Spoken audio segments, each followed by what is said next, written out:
dance with the car, even going on these little off ramps, you know. Ladies and gentlemen, let's talk about 2022 GR86 ownership. This is long-term update number 1. Now, this car I have fallen in love with over the past 3 weeks. I've had this car for about 2 months, a little bit over 2 months. And at the beginning, I wasn't quite sure how I felt about it. I was a little bit torn. And things I liked, things I didn't like. And it was kind of a mixed bag. But the longer I've driven this car as my only car, as my daily driver, technically not my only car because I have the 2013 Scion FRS in the garage, but I've been almost exclusively driving this, and I love it, man. It is a fantastic car. So first off, let's talk about mods. I did a handful of small things recently. I have a track day coming up in 1 week, and in preparation for that, we did brake pads. We have CSG 21 in the front, CSG 11 in the rear. Or sorry, actually, we want to get CSG 11 in the rear, but we have Ferodo Ds 2500s in the meantime until they get those in stock. We did Castrol SRF brake fluid. I've normally done Motul 600. I'm going to try SRF for the first time. And also added a Jackson Racing oil cooler.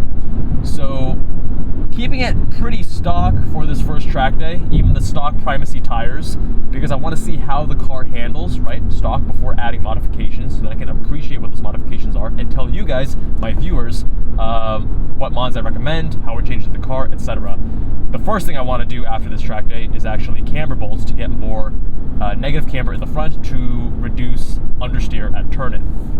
Now, this car, or actually I should also say in terms of mods, we did 70% window tint on the front, 15s everywhere else, added the ducktail spoiler, did ceramic coating. So again, pretty stock, and I guess this this wireless Apple CarPlay dongle has been pretty nice. It's actually really convenient to just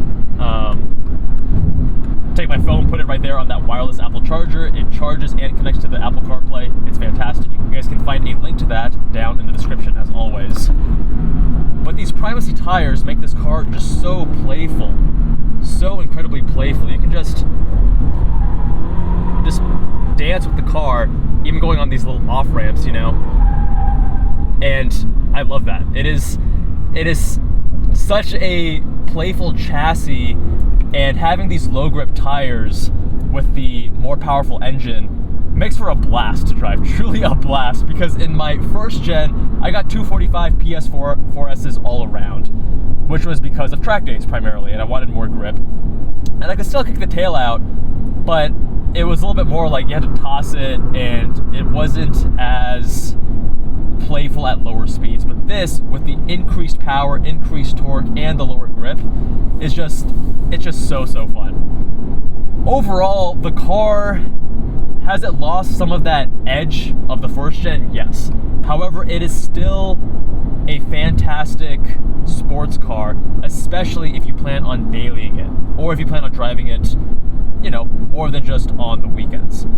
And that comes down to several things. One of them being something as simple as the AC. The AC in the first gens is pretty garbage. Right now it's 102 degrees Fahrenheit, and my car is nice and chilly, no problem. The first gen would really struggle. Whenever it got over 95 or 100, I would just be boiling in here. I'd be cooking.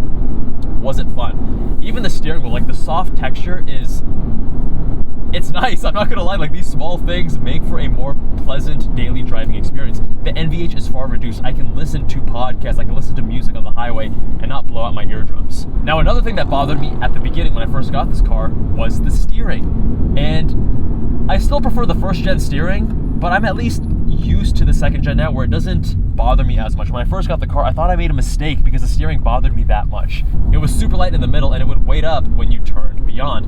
And it doesn't feel that severe now, and I feel like it could be that the car, you know, with more mileage and whatnot, it kind of balances out, or more likely, it could be that I'm just used to it. But now I can appreciate the steering. It's still a good rack, and although I prefer the first gen still, it's not a huge detractor like it once was before. Now, with the softer suspension, the car is much more comfortable daily driving, and people say that the GR86 is harsher and it's more stiffly sprung than the BRZ, but to me, this does not feel harsh at all. This feels as a sports car, as a comfortable sports car, perfectly reasonable. Not a problem at all. The one thing I don't like as much, however, is when I'm tossing the car, you know, initiating a little bit of oversteer and then catching it, there's a bit of a lag because it is more softly sprung. So that is something I'll probably change in the future with coilovers at some point. But again, initially I'll start with just the camber bolts in the front, see how that changes the character of the car, and then eventually, like, I want to evolve with this car and then tell you guys, you know, what mods I recommend, and how it changes the vehicle. So overall, after a little over 2 months and 1,600 miles, I am loving this car. If you guys are considering it, I definitely recommend it. And if you want to see updates on how that first track day goes, make sure you are subscribed, because that's happening next week, and we will be publishing that video soon after. All right, thanks for watching, my friends. Much love, and I'll see you guys